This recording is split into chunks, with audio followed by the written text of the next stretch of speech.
When I came to the meeting tonight, I wasn't quite sure what I was coming to. When I came through the door, I was left in no doubt at all.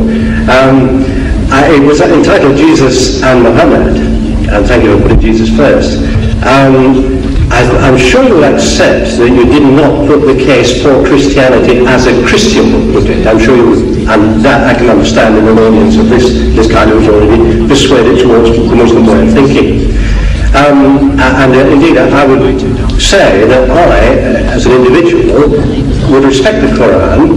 I'm afraid you did not respect my holy book, which is the Bible, in quite the same way. In fact, I'm a teacher, and in my classroom, I've got a television which is fixed to the wall. And on the top of the television, there's just room to put the Quran, because I respect, I've got Muslim children in my school, and I know you respect your book, and I put it in the highest place. So I do that. I put it in the highest place. Now, what I'm saying to you is this: you've not really given, in my opinion anyway, the Christian loving and forgiving, these are the two essential things, although you denigrate forgiveness for some reason, as highly as I would. But more than that, perhaps you answer this point. Muhammad, you talked a lot about Jesus, you talked a lot about our holy book. We're not talking much about Muhammad, or indeed the Quran too much, apart from the missionary aspect of it.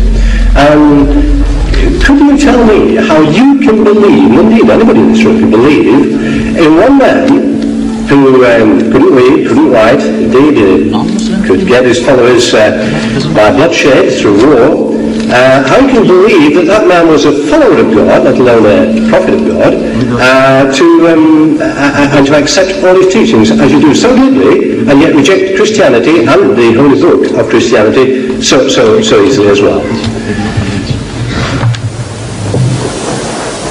You see, you have thrown in so many things in this little contribution of yours, that how can we believe in a man who was illiterate and who by bloodshed, who had spread his faith, converted the people.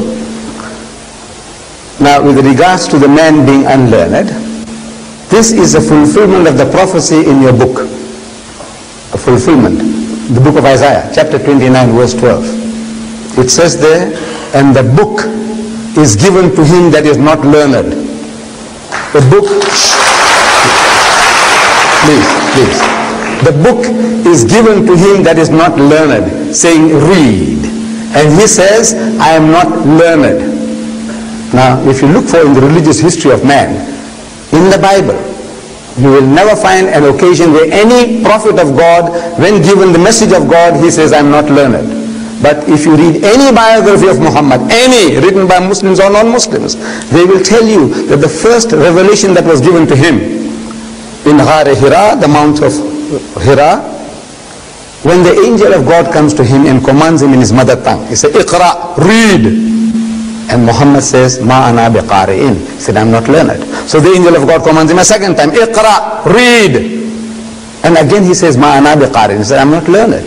For the third time the angel of God embraces him hard and he says, Iqra bismi rabbika alladhi khalaq. Now he grasps the message that what he was required to do was to repeat. Because this Arabic word Iqra means to read, to recite, to rehearse, to repeat. And he repeats the words as they were given to him. Iqra bismi rabbika alladhi khalaq. Read in the name of thy Lord and Cherisher who created. Khalaq al-insana min alaq. Say, he who created man from a mere clot of congealed blood. Iqra wa rabbuka al-akram. So read and thy Lord is most bountiful. So he says, Iqra wa rabbuka al-akram. So allazi allama bil kalam. So he who taught the use of the pen. So he says, allazi allama bil kalam. So allama al-insana ma lam ya'lam. Taught man that which he knew not. The very fact that the man is unlearned is a proof that this book is a book of God. You misunderstand.